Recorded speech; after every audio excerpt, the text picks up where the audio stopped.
If you want to create great content, then it's crucial that you learn to write great hooks, because attention spans keep getting shorter and great hooks ensure that you keep people's attention. So that's why I'm going to explain everything you need to know about writing great hooks. We'll start with the hook goals, then the hook guidelines, and then the best hooks you can write, so that you can get much more views on your content. There are 5 different goals for your hooks, and the first one is the usefulness. So you must focus on one useful idea per hook, not multiple ones, because then you make the hook weaker. The second one is relevance, so you must make it relevant for your ideal reader.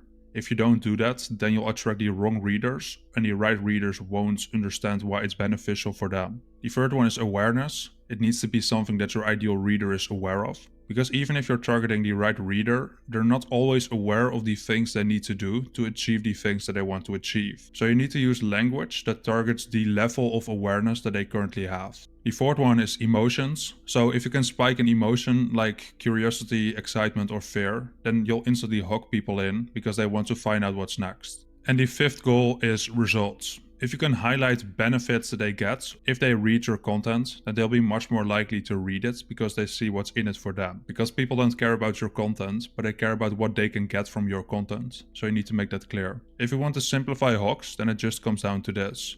You start by saying something that grabs people's attention. And once you have people's attention, you hint at the fact that they can achieve something or that you know something that they don't. And then you imply that they will learn the thing that they want to learn if they consume your content. So that's a simplified way to think about it. People want to find out something that they don't know yet, and you imply that they will learn about it. So that brings us to the hook guidelines. These are the main guidelines that you want to include. Keep it concise and simple. Write to one person about one idea. Make it relevant and intriguing. Make it seem easy and low effort. Make them relevant to your ideal audience. Use numbers, unique things, or interesting facts. And use attention-grabbing images when appropriate. So that brings us to the long-form hooks. The first one is the AIDA Framework.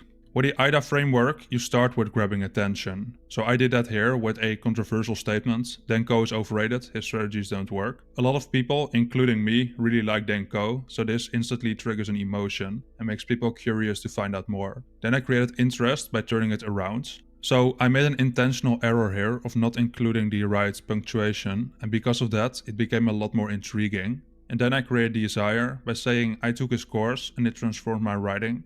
And then I end with an action. Here are 7 powerful ideas I learned that you won't find anywhere else.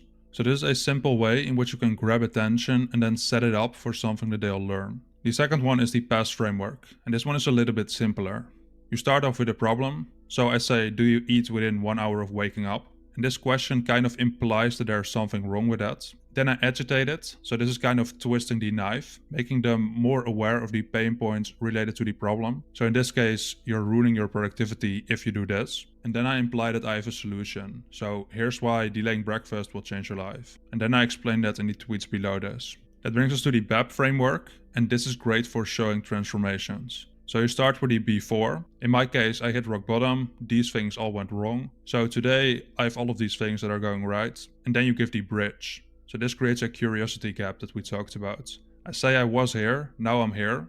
And then I say I did these 5 things to get from this to this. So this creates a knowledge gap. And that's why some people want to find out more. And that's why they'll read this. That brings us to the REL framework. And here you lead with a result. So something that you achieved, that your ideal reader would also like to achieve. Then you give a short explanation or just more information on how you achieved it. So for example, a differentiator. And then you give the lessons about what they can do to also achieve this. And the simple hook is the simplest one of them all. In this one, you just start with something that you did. So I achieved this thing. Here's what you get when you read this. And here it's the same. Really simple. So this is how you write great hooks, and if you do this, you'll grab a lot more attention, but there's still one other thing that you need. Without this thing, you'll grab attention with hooks, but you'll quickly lose it after that. So check out this video next. It explains how you can keep and convert this attention after you grab it with your hooks, so that you get much more views and make much more money with your content.